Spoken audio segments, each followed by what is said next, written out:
పూర్వం నారదుడు అమ్మవార్లను పరీక్షించడానికి ఒక స్థలంకు ఎంచుకొని ఆ స్థలం కానీ వెళ్ళిపోతే అక్కడ ఎవరో ఉన్నారు, లక్ష్మీదేవి, సరస్వతీదేవి, పార్వతీదేవి ముగ్గురు ఒక జాల గుమ్ముడుగా ముచ్చట్లు పెట్టుకుంటారు.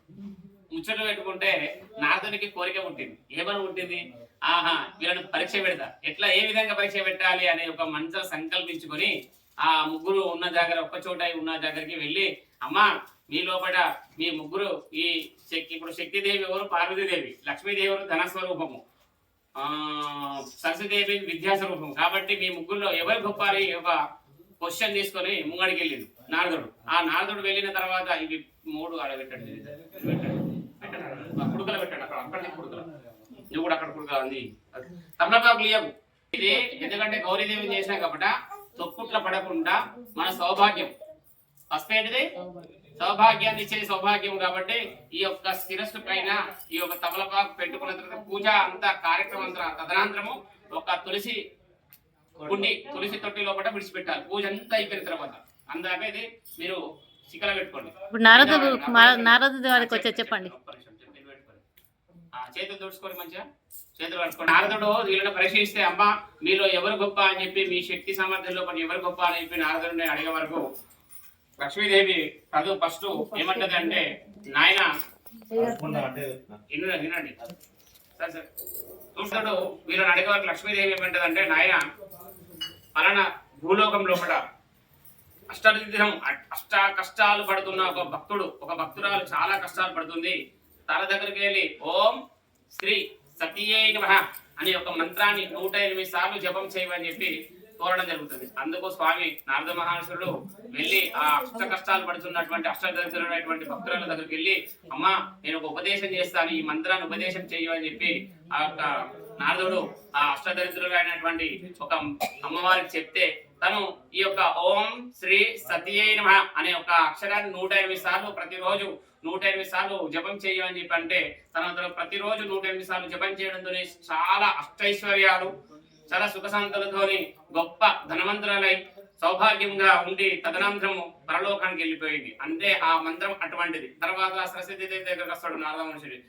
అమ్మగారు, అమ్మ సరస్వతి మాత మీరు కూడా నాకు మరి చెప్పండి అని చెప్పంటే, అప్పుడు సరస్వతీదేవి కూడా సేమ్ ఇదే మంత్రం ఓం శ్రీ సతీయై నమః అనే మంత్రాన్ని కూడా ఒక విద్య లేనటువంటి అక్షరముక్త రానటువంటి ఒక అభాగ్యురాలికి చెప్పిరాపో అని చెప్పి భూలోకంలో చెప్తాంతో తను వాళ్ళు వెళ్ళడం, తర్వాత ఇదే ఓం శ్రీ సతీయై నమః అనే అక్షరాన్ని ఉపదేశించడం, 108 సార్లు చేయడం. అటువంటి నోరు లేనటువంటి వానికి ఆ స్త్రీకి కూడా నోరు రావడం, వేద పారాయణాలు వేదాంగాలు చదవడం, చాలా అష్టైశ్వర్యాలు పొంది తను కూడా పరలోకానికి వెళ్ళిపోయారు. అంటే ఆ యొక్క మంత్రం. తర్వాత మళ్ళా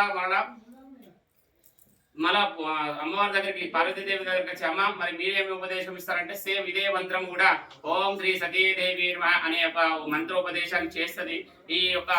ఈ మంత్రం కూడా ఒక క్షత్రియుడు అయినటువంటి రాజుకు, పిరికి పంద అయినటువంటి రాజుకు ఈ యొక్క భూలోకంలో ఇక్కడ చెప్పిరాపో ఈ యొక్క మంత్రాన్ని 108 సార్లు జపం చేయను అని చెప్పి సేమ్ నారదుడికి చెప్పడం ద్వారా ఆ నారదుడు కూడా తదుపరి వెళ్ళి ఒక శక్తుడైనటువంటి రాజు, తిరిగి అటువంటి రాజుకు చెప్పడం ద్వారా ఈ మంత్రం జపం చేయడం వల్ల ఆయన కూడా శక్తి సామర్థ్యాలు, దండయాత్రలతో పాటు అంటే యుద్ధంలో కూడా విజయాన్ని ప్రాప్తి పొందుతాడు. కాబట్టి ఈ యొక్క మంత్ర గొప్పది ఆ నారదునికి తెలియజేయడం జరిగింది. ముగ్గురు మూర్తులు, ఆ ముగ్గురు మూర్తులు ఏం చెప్పారు? ఓం శ్రీ సత్యైవ. శ్రీ అంటే లక్ష్మీ స్వరూపము, స అంటే సరస్వతి స్వరూపము, తి అంటే పార్వతీదేవి యొక్క నామము. కాబట్టి 3 మాత్రాలు ఓం శ్రీ సతీయై నమః. అర్థమైంది కదమ్మా? ఓం శ్రీ సతీయై నమః. రోజు మీకు సామర్థ్యం ఉంటే ఉదయం ప్రాతకాలం అంటే ఉదయం 5 గంటల 30 నిమిషాల లోపే ముందే ఈ యొక్క మంత్రాన్ని శుద్ధిగా స్నానం చేసి ప్రతిరోజు నిత్యము 5 గంటల 30 నిమిషాల లోపు ఓం శ్రీ సతీదేవి నమః అంటే మీ యొక్క అనుకున్న కోరిక నెరవేరుతుంది. చాలా ఈ ముగ్గురు యొక్క త్రిమూర్తులు ఎప్పటికైనా గుర్తుంచుకోండి.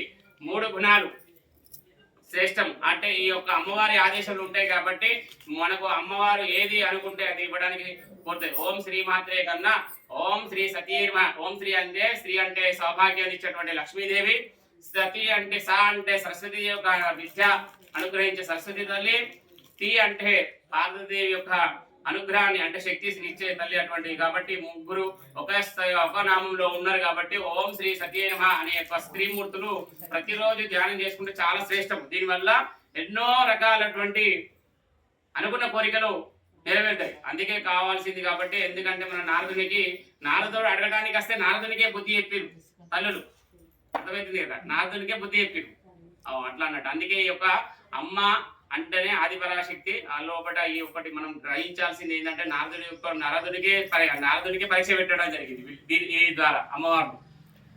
శ్రీ రమాశైత లక్ష్మీదేవి.